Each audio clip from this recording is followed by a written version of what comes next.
Alors dans la première vidéo sur Tor, on avait vu comment garantir un anonymat unidirectionnel. C'est-à-dire que le site internet ne connaissait pas l'IP du client. Mais le client pouvait connaître très facilement l'IP du site internet et en fait, en rentrant en contact avec lui, il connaît son IP. Le problème que règlent les hidden services, c'est l'anonymat bidirectionnel. C'est-à-dire que ni le client ne connaît l'adresse IP du serveur, ni le serveur ne connaît l'adresse IP du client. Cette problématique, elle existe parce que vous avez sur le darknet des services qui sont parfois pas légaux. Mais il y a d'autres raisons d'utiliser les hidden services. En fait, c'est tout simplement si vous avez envie que le client ne connaisse pas l'adresse IP du serveur sur lequel vous hébergez votre site. Il peut y avoir des raisons autres que des raisons illégales. Mais donc l'idée, c'est que de toute façon, si vous lancez aujourd'hui un VPS sur AWS par exemple, en fait, n'importe qui peut avoir votre IP, savoir que c'est hébergé sur AWS. Et si ce sont des forces de l'ordre, ils peuvent également demander à AWS de donner votre identité. Parce que AWS possède votre carte bancaire, donc ça ne sera pas long de remonter jusqu'à vous.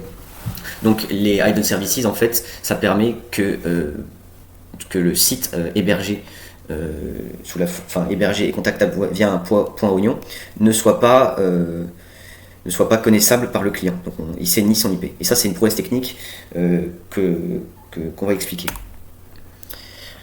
Alors la première étape, c'est que le hidden services, donc votre serveur web, il va aller contacter 3 introduction points. Donc ici on a abrégé ça en IP.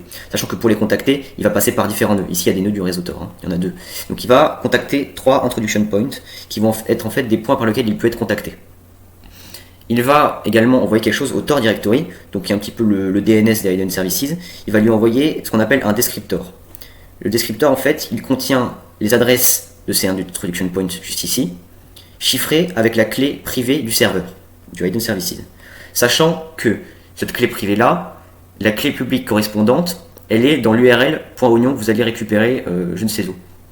En fait, cette clé là, elle est encodée en base 32 avec d'autres informations. Donc ça permet ensuite au client en fait, d'authentifier les descriptors. On va voir comment tout de suite. Parce qu'en effet, le client il a récupéré une adresse .oignon. Alors là, il l'a récupéré soit par un ami, soit par un hidden wiki, ce genre de choses. Donc il va taper l'adresse dans son Tor browser, l'adresse en .oignon. Il va récupérer le descriptor, qui sera chiffré, et il va donc vérifier les informations en fait, que lui donne le descriptor. Donc il va récupérer à partir de l'URL la clé publique, et il va tenter de déchiffrer le descriptor. S'il a déchiffré le descriptor, il peut être sûr qu'il a été publié par celui qui possède la clé privée correspondant à la clé publique de son adresse .oignon. Donc il peut être sûr du descriptor, et il connaît donc maintenant l'adresse des introduction points. Maintenant qu'il sait comment contacter le serveur via ces introduction points, il va choisir au hasard dans le réseau, toujours en passant par plusieurs nœuds, un rendez-vous point qu'on va appeler RP. Et il va envoyer à ce rendez-vous point une secret string. En fait, c'est une chaîne de caractères aléatoires. Il va également envoyer donc à un des introduction points le rendez-vous point, l'adresse de ce serveur-là, et la secret string correspondante qu'il a envoyée au rendez-vous point. Et donc, le hidden services va le récupérer, parce que le inner point ici va lui envoyer, il va lui dire j'ai reçu un rendez-vous point et une secret string. Une fois que le client a donc choisi un rendez-vous point et a envoyé via les inner point au hidden services l'adresse de ce rendez-vous point et la secret string qu'il faudra lui donner pour être vérifié, le hidden services il va utiliser un nouveau réseau de nœuds pour contacter le RP, lui envoyer la secret string. Le RP va vérifier la secret string et si les deux correspondent, il va pouvoir mettre en relation le client et le site internet. De cette manière-là, du coup, ni le client ne connaît l'IP du service, ni le service ne connaît l'IP réel du client. Alors maintenant, on va voir en pratique comment mettre en place un hidden services. Donc là, je suis sur une VM d'un petit VPS. Ça veut rien dire, ok. Et donc j'ai juste installé Nginx actuellement. Donc, voilà, il y a Nginx qui est lancé et j'ai une adresse IP publique. Sachant que l'idée c'est qu'évidemment si vous voulez faire un vrai site vraiment sécurisé sous format hidden services, l'idée ça serait quand même de mettre le site en HTTPS.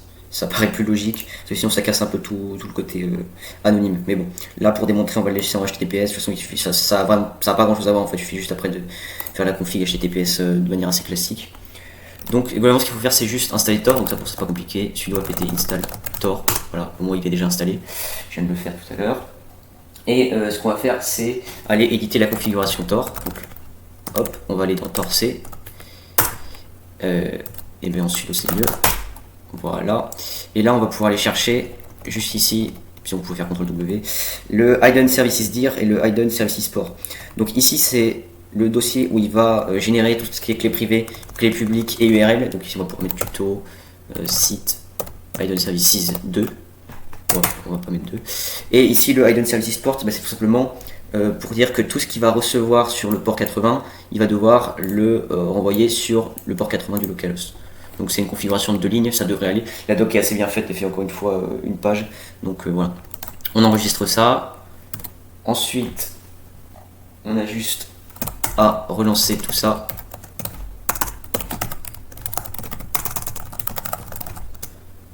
Hop, on peut vérifier le statut de Tor pour voir si c'est bien passé. Apparemment oui. Donc ce qu'on peut faire maintenant, c'est aller dans var lib Tor et là le nom du dossier qu'on a généré. Alors ça j'en pivot route. Voilà. Var lib Tor. Voilà. Donc là c'est dans tuto site hs. Et là il nous a mis la clé publique, la clé privée et le hostname.